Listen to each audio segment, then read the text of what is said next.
Well, Ron just mentioned that he picked up some soil and smelled, or what he thought was the equivalent of garrigue. I guess that is a French term. And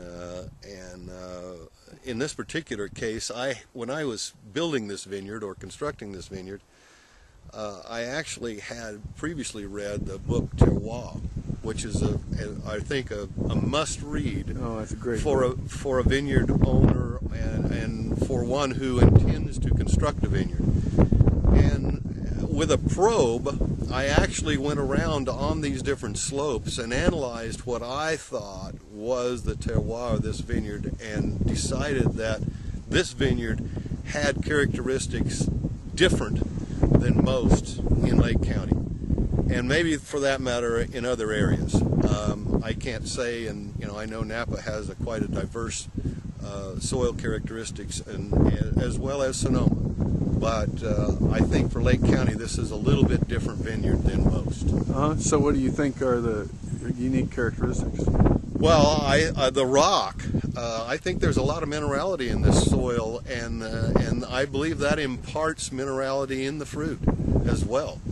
Now the Hess collection guys tell me that Diamond Ridge is the diamond of the lake, and that we're the best fruit in Lake County. Now that's their belief, and I certainly like it because I sell quite a lot of fruit. And add one of our weather stations. There are 4 on the ranch, starting from the lowest point up to the highest point.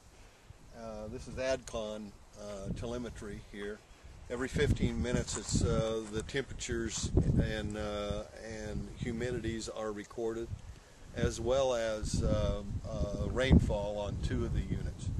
So we think it's very important for us to know what's happening here day and night, and that's pretty much the reason we know that we get 40 to 50 degree spreads daily. In the wintertime, the lake effect warms the vineyard, and in the summertime it cools the vineyard. So we get a nice variation off that lake, and I believe it makes a lot of difference in the fruit as well. So what are your thoughts about vine balance up here?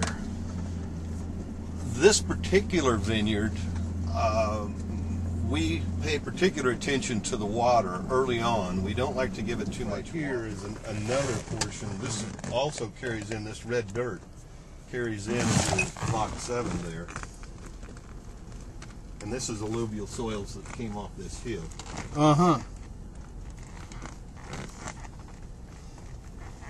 What's the elevation here?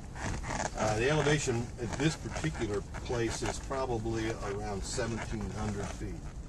And is this just about all the growth you're going to get? This is it. This is done.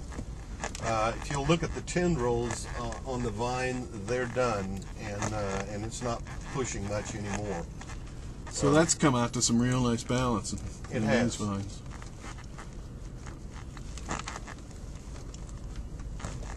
What kind of crop does that do you think is the right balance in a vineyard like this?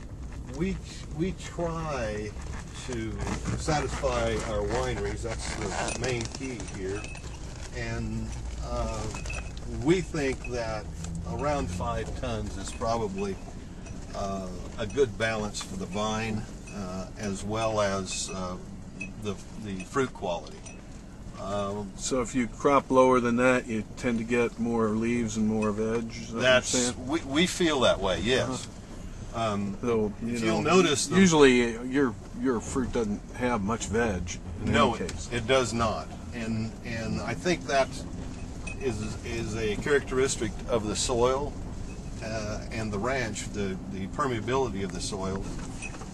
But I also believe it's a characteristic of what we do in trying to balance the vine. If you'll notice from top to bottom, this vineyard is pretty well balanced, even in the deepest soils.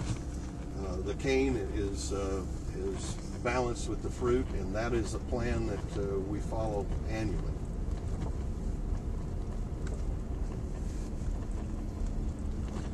So what kind of soils are we headed on to here? Isn't this where that glacial moraine is? This is coming into the glacial moraine. If you'll notice on this road up here, this is cobble, just as what I call it, the glacial moraine. And on the road here, you'll see it as well. There is a tremendous amount of rock in this area, and it takes more water to keep this vine growing and keep it balanced. But that's a delicate dance we do to keep the balance and don't let it get too growthy. Whenever I come up here, there's a tremendous amount of bright sunlight. You really got to wear your shades up here. I guess I figure the combination of having that cooling wind and having intense sunlight is what's pulling down the veg and really bringing out that real bright red fruit aromas that you get.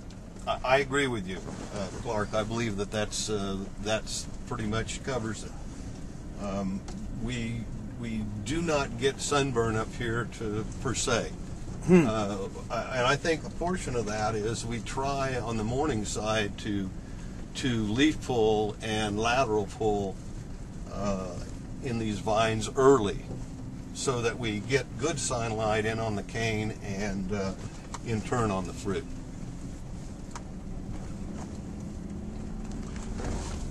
Got some great balance there too.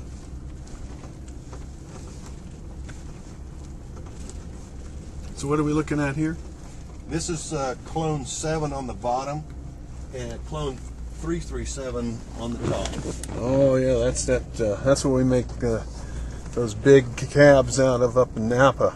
But this is what, region 2, region 3? This is region 2.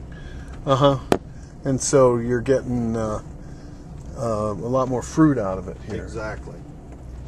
But in the cool years, I guess you get more tannin. Exactly. So it'll be interesting to see, because this year has been a cooler year so far to see how this turns out. And this particular block of Malbec, Hess and Ledson both take out of this vineyard, and Ledson takes out of the Cab Franc as well, which is just coming up, as well as you. These guys just love this vineyard.